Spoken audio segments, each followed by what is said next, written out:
Welcome back to Algebra 1. Today we are going to be continuing talking about factoring trinomials, ax squared plus bx plus c. This is part 2, so we started this yesterday.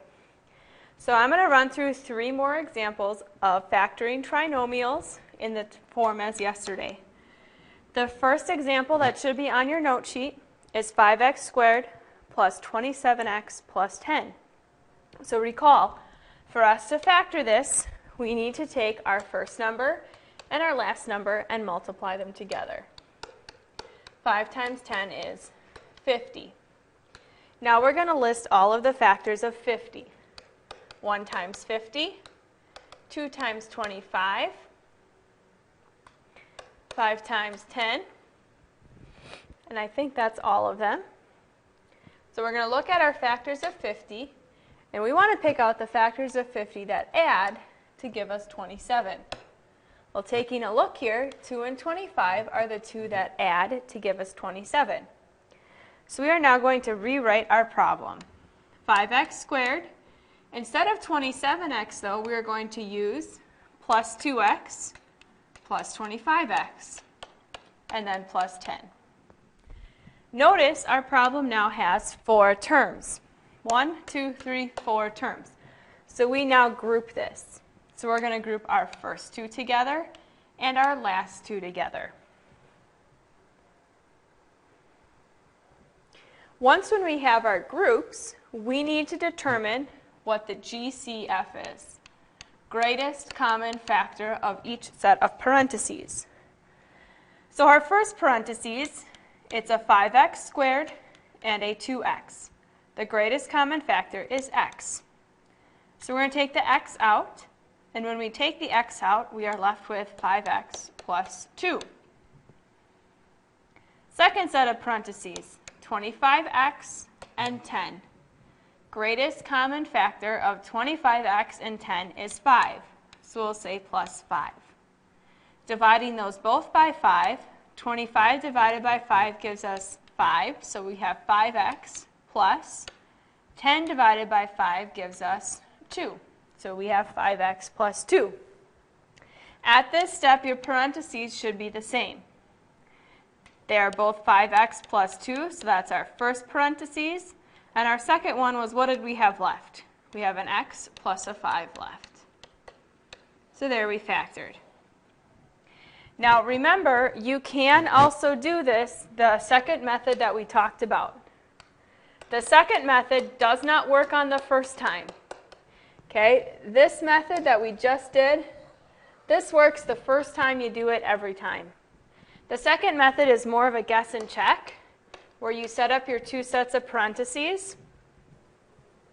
And then from there, you look at your first factor, 5x squared. Well, what times what would give you 5x squared? It's a 5x and an x. And then you look at your last number, 10, and you go, okay, well, your factors of 10 are 1 and 10, 2 and 5. And then you check it. So maybe here I would try 1 and 10 first.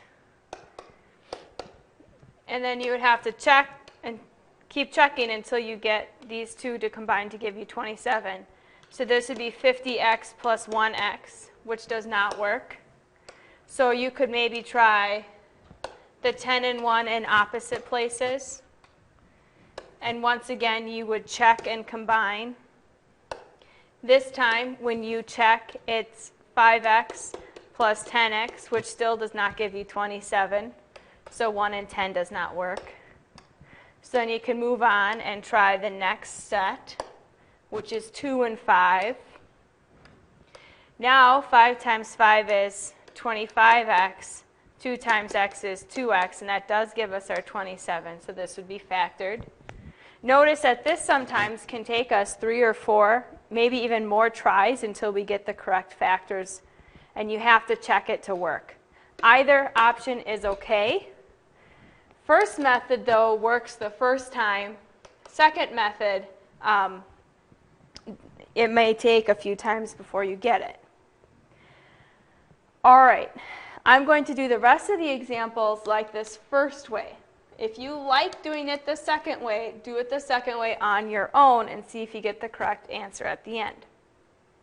Second example on your note sheet, 4x squared plus 24x plus 32. Notice 4, 24, and 32 all have a common factor of 4, so we're going to take the 4 out. So doing so, we'd have an x squared plus 6x plus 8 left. And now, what number is attached to the x squared? It's a 1. When we have a 1 attached to the x squared, we can go back to factoring exactly how we were doing last week, where we just look at your factors of 8. So in this case, 1 times 8 or 2 times 4, that add to give you 6. Well, that's 2 and 4, so we can say x plus 2, x plus 4, and then check it. X times x is x squared. X times 4 is 4x. 2 times x is 2x. 2 times 4 is 8. 4x and 2x, yes, that equals 6x. So your final solution here would be 4 times x plus 2 times x plus 4. Now this became easier to factor because we noticed the greatest common factor in there, so make sure you do look for that. All right, third problem is 2y squared minus y minus 1. Right now, I would like you to pause the video and try this problem on your own. So pause it right now.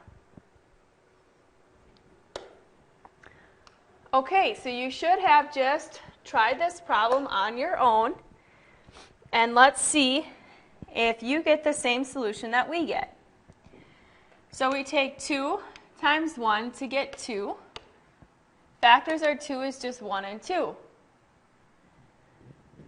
Well, good thing for us, 1 and 2 do subtract to give us 1. So we are going to say 2y squared. And for this to give us 1, negative 1, we'd have to say 1 minus 2 to get negative 1. So we'd say 2y squared plus y minus 2y minus 1. Now we group, so we have to make a plus and negative on the 2. Group the first 2, group the last 2. GCF for the first group is y, so we have y. When we take the y out, we're left with 2y plus 1. GCF for the next 2 is 1, and since we have the leading sign of negative, we're going to say minus 1. When we take that out, we're left with 2y plus 1. The parentheses are the same, so we should have 2y plus 1 times the remaining of y minus 1. Hopefully you did that correctly. Okay, so that is all for your notes today. You should now be working on the worksheet that Mr. Stevens will be handing out.